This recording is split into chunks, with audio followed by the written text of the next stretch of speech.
بسم اللہ الرحمن الرحیم۔ السلام علیکم ورحمۃ اللہ وبرکاتہ۔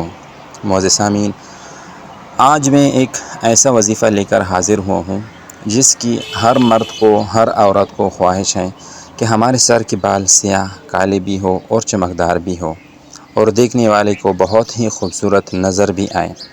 دیکھیے، بالوں کا خوبصورت ہونا یہ خوبصورتی میں اضافہ کرتے ہیں۔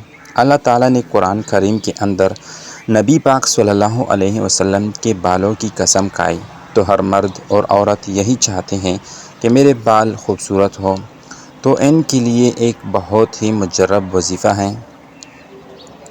یہ اللہ کے صفاتی نام ہیں، یا اللہ، یا باریو۔ ان ناموں کو ہر نماز کے بعد 313 بار پڑھ لیں۔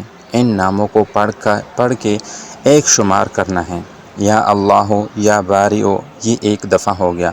ان ناموں کو 313 مرتبہ ہر نماز کے بعد پڑھیں تو انشاءاللہ اس کی برکت سے سر کے بال مضبوط بھی ہوں گے اور گنجا پن بھی ختم ہوگا اور بالوں کا گرنا بھی بند ہو جائے گا۔ اور اس کے ساتھ آپ یہ بھی عمل کر لیں، 313 مرتبہ پڑھ کر ہاتھوں پر پھونک مار کر سر پر پھیر لیں تو یہ اور بھی زیادہ اچھا ہوگا۔ یہ عمل کرتے وقت اللہ کے صفاتی نام پڑھتے وقت یہی ذہن میں رکھیں کہ ہمارے سر کے بال سیاہ ہوں اور ان کا گرنا بند ہو جائے، اور ان کے اندر کسی قسم کی بیماری ہے تو وہ بھی ختم ہو جائے۔ اس طریقے سے یہ عمل کریں گے تو انشاءاللہ آپ کے بال ساری زندگی خوبصورت اور سیاہ رہیں گے۔ اگر یہ وظیفہ اچھا لگے تو اس کو لائک اور شیئر کریں۔ اللہ ہم سب کا حامی و ناصر ہو۔ جزاک اللہ خیرا کثیرا۔